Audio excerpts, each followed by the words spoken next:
Drop a like and subscribe in 5 seconds or you will never win a game in NBA 2K23. I would not risk it.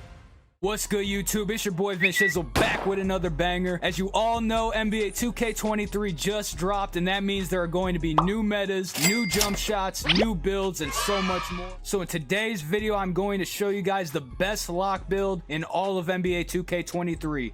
This build can get bumps, defend like a lockdown, and shoot greens consistently anywhere on the court. So if you want your 2K23 stats to look like this, watch the entire video. Alright guys, without wasting any time, let's get straight into the MyPLAYER builder. So at position, we have shooting guard. I did pick right-handed, that's personal preference. We got 6'6" for the height. I do believe it does help on perimeter lockdown this year to go a little higher on the height. It does seem to be a little bit of a slower game, so having a little bit more height should help you get more steals. You got a bigger wingspan, get a little bit more bumpy. I did go minimum on the weight to get the speed. Obviously, I did mention the 6'11" wingspan. It's going to help with steals, helps with blocks, helps with perimeter defense. Body shape built. I do like that at perimeter lockdown. It's more like the Burley in the past. So with that being said, you can get more bumps. You usually can get more better clamp animations. Hopefully, it does help this year. Going to get into the badges and attributes. All right, now that we're on the attributes and badges, I do want to mention this year at perimeter lockdown, I feel like it does help to have a little bit more shooting badges. It's a little bit harder to shoot this year. Obviously, if your point guard's getting double teamed or anything like that, you are going to have to step up and hit some big shots in the corner, so it does help to have a lot of shooting badges. We still have the 29 defensive badges, so in my opinion, that's enough to work with. I don't feel like you need too much more than that, especially with these attributes. So let's start with the attributes. We got a 60 driving layup. I did not touch close shot. We have an 80 driving dunk, so that does allow us to get silver limitless takeoff. That's obviously a good thing for safe dunks, quick drop. I went 85 on the 3 ball, like I mentioned. Do want to have some good shooting on a perimeter lockdown. If you're in the corner and your point guard dots you, you do not want to miss. It helps the team greatly if you can hit your shots in the corner at lock. So I did go with the 85 3 ball. Pass accuracy, I went with the 70. Obviously, you're not going to be doing too much playmaking on this build. This is a straight perimeter lockdown build, so 70 should be good enough to at least get the ball back to the point guard, not throw no wiffle ball passes. Everything should be good there. Ball handling, I got it at 60. Like I mentioned, not tending to play any playmaking on this build. I just want to strictly guard the ball. Obviously, be ready to shoot in the corner. I did go 75 on the interior defense this year. I do feel like you do have to have your interior defense up. Last year in the past, it seemed like your interior defense didn't matter too much, but this year with the bully badge and a lot of other badges, you do have to have a little bit of an interior defense. I feel like 96 perimeter defense is insane for a perimeter lockdown. Obviously, that's going to help greatly. You get a lot of great badges off that. We'll go over the badges a little bit later in the video. I got a 98 steal, so obviously you're not going to go wrong with that. 74 block. I did mess with the rebounding attributes just to get extra badges in defense badge category, so that's why it's a little bit high. That was strictly to get more badge points. Speed, I got it at 90. Acceleration, I put it at 84. Just in case you're on a fast break, it does help to have a little bit more acceleration so you don't get blocked from behind if you do have a fast break. Strength, I got it at 62. Vertical, I have it at 60. I don't feel like you need too high of a vertical. And obviously, stamina is very, very important. You do want to have a max stamina, especially with a perimeter lockdown. If you're guarding a fast guard, they're going to be moving. You don't want to drain your stamina out. It's obviously going to make you slower, make it harder to guard the ball handler. So I did go with a 99 stamina.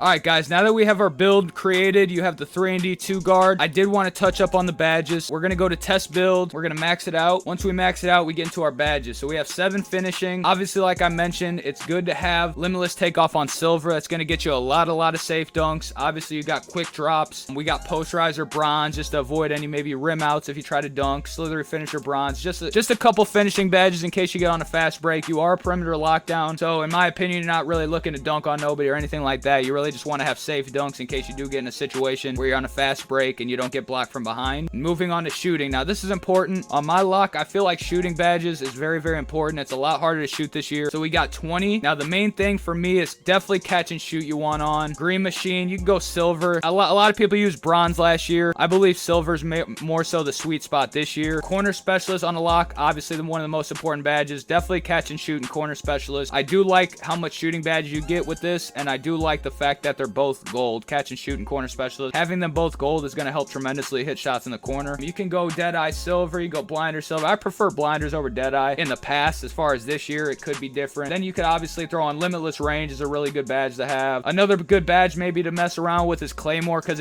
like it says, you increase the ability to knock down perimeter shots when spotting up patiently. Obviously on a perimeter lockdown, you're going to be doing a lot of spotting up in the corner, so that doesn't hurt to put on. And you still got one more badge, so you could just throw it on anything. And then Then when we get into playmaking, obviously a couple things. You're definitely going to want to have floor general on to help your point guard. Floor general definitely will help your point guard. It gives you 3 more. That wouldn't hurt to put like vice grips on. You don't want to get stripped whenever you get the ball. Needle threader might help you make the passes back to the point guard. And you can even go maybe dimer just to help out in case you do hit the point guard. And this build is mainly made for defense. So playmaking isn't the biggest factor here. You still get 29 defensive badges. So obviously you want to put on the most important perimeter badges. Clamps obviously is a big one. I do love Menace, so I'll just throw that on Hall of Fame for now. Workhorse is something similar to Hustler last year. So what that does, it helps you get loose balls. It definitely helps you get to the loose ball quicker as well. This is a really, really good badge. I'll just throw it on gold for now. Ankle braces, I've not yet tested ankle braces out this year. I know last year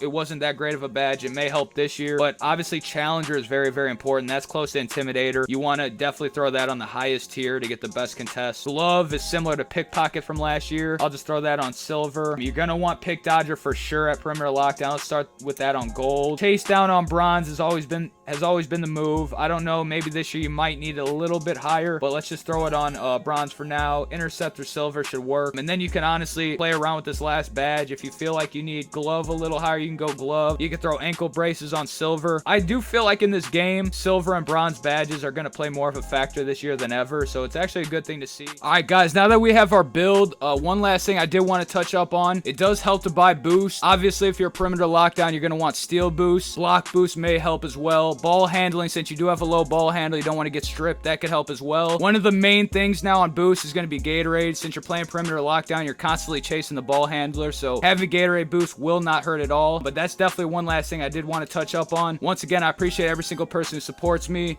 I hope everybody enjoyed this video. Everybody, please drop a like on the video, drop a comment below, hit the subscribe button. We dropping videos all 2K23. Other than that, I'm out, y'all. Peace.